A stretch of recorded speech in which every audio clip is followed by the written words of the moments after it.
Hey everyone, and welcome back to my new and returning player's guide. So, it's finally time to talk about the endgame of BFA and what the future holds for this expansion. So, by this stage, you've either, you've 110 boosted a character and then leveled them through Culturas or Zandalar, or you've just done the whole thing manually. So, you'll be sitting there, you'll be level 120, and there's a lot of things that you can do. So for the PvE players, we of course have world quests, which are unlocked shortly after hitting max level once you are at friendly reputation with the Battle for Azeroth factions. Now, these world quests include the weekly world boss, who drops really good gear. We then have island expeditions to do, of course, then there's dungeons and the raids, which I all explained in the 6th episode, and then of course there's all the PvP stuff that I explained in the 7th episode. Now, the only extra thing to mention here is the war campaign.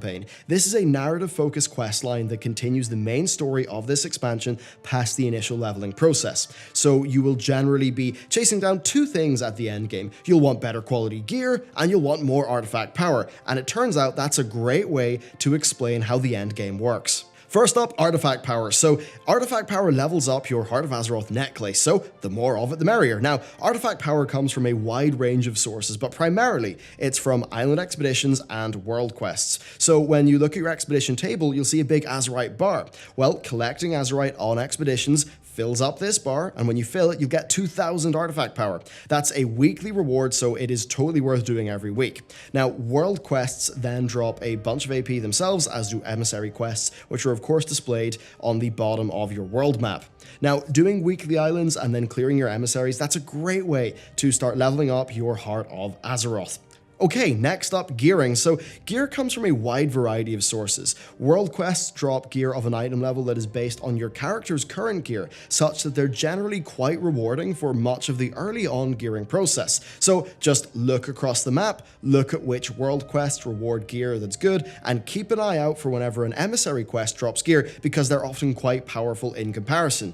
Next up, normal, heroic, and regular mythic dungeons are all great sources of gear as well, as I covered in episode 6. So you will move from a higher difficulty to a higher difficulty as your power increases, and eventually you'll be able to do Mythic Plus, either with an organized group of people that you know, or through the pre-made group finder. So the Mythic Plus system is fully explained in episode 6, but from a gearing perspective, you just want to do the highest keystone difficulty you can in a given week. That will boost up the reward from your weekly Mythic Plus chest quite nicely, and it's very time efficient for getting gear. Past that, you can do as many Mythic Plus dungeons as you want, because they're a great source of just regular gear, and they're broadly seen as being a really good way to get like general coverage of your character's gear set. However, do know that Azerite gear cannot drop from regular mythic dungeons at the end. The most you can get is one bit of Azerite gear from the weekly chest, so you might want to dabble in the raid content to get more Azerite gear as it drops from many of the bosses. Now, speaking of raids, Uldir is the current raid. You'll find that LFR drops gear that is 340 item level, normal drops 355, heroic drops 370, and of course mythic drops 385, but is extremely hard.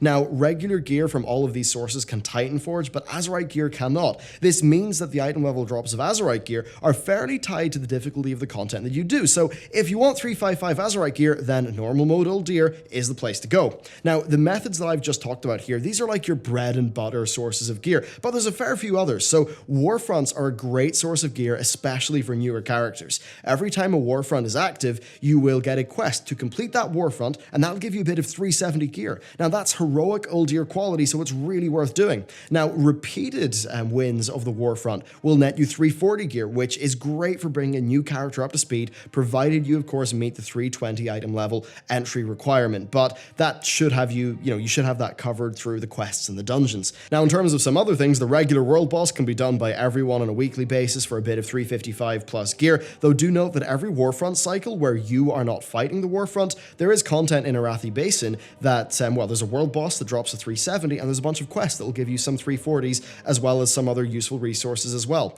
Now, reputations are also a handy source of gear. Most of the rep comes from world quests, and the most notable bit of gear is probably the 355 helm that comes from the Champions of Azeroth faction.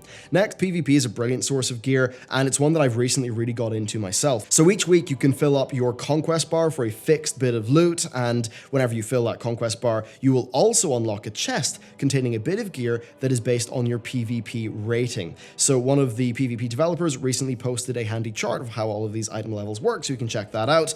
Now, you can also get gear at the end of doing a bit of rated PvP content that is random, and the quality of the gear is based on your PvP rating. Now, speaking as someone who previously only really touched PvE content, I really recommend you jump into the arena with a friend or two and give it a go, because it really is a ton of fun and you can get pretty great gear from it too. So next, there's the new war mode. This can of course give you conquest points, and it also just opens up a new type of dynamic and exciting gameplay across the world. That's really fun. So that's really a broad look at gearing. So really you just want to do your bread and butter stuff, you know, your dungeons, your raids, you want to clear out your world quests, hop into PvP, kill the weekly world boss, and then do the Warfront content when it's up. That will really have you long on your way to getting a really powerful geared up character. Okay, so gearing and AP is fine, but there's a lot more in World of Warcraft past those two goals. So there are many achievements that you can unlock. This includes ones that will give you new mounts, new titles. There's also Pathfinder for this expansion. This is an expansion-wide achievement chain, and right now Pathfinder 1 will give you a mount speed increase, but in a future patch, it will be a part of the process to unlock flying in the new continents. Now then, if you're into allied races, you can unlock the Mag'har Orcs if you're the Horde, or the Dark Iron Dwarves if you're the Alliance. To do that, you need to reach Exalted with your faction's main reputation and complete the war campaign. So if you do that, you can then just do the unlock scenario, and there you go, you'll have new allied race characters. Then the Kulturian humans and Xandalari trolls are not out yet, but Blizzard did confirm that they'll be using the existing Proudmoore Admiralty and Xandalari Empire reputations, so it's worth working on those things now. Now, you can also dabble in professions. You can build out your transmog sets with a new BFA armor, like the really cool stuff from the Warfronts, or you can try to get some of the more unique island expedition rewards, which drop based on the types of enemies that you defeat on your weekly expeditions. So there's a bunch of dungeons, there's loads of world quests, there's a whole raid, there's a complement of PvP content, there's also the war campaign and the Stromgarde Warfront. That's kind of what's going on right now, but we actually know a fair bit about what's coming next, so I thought I'd mention it here.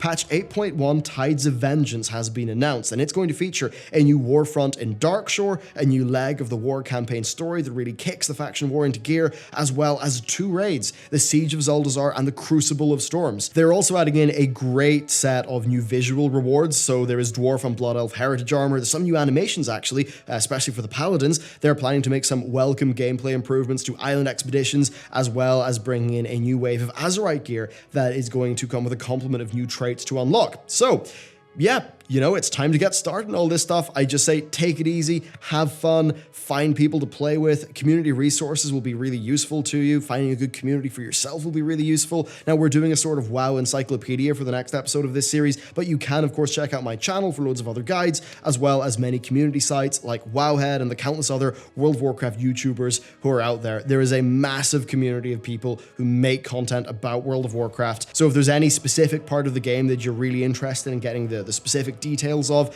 you can do a quick search in Google, quick YouTube search, and there will almost certainly be a community guide that goes into brilliant detail. And that's one of the great things about World of Warcraft. The community is so big and so helpful that really, if you ever have a question, someone will be there to help answer it for you.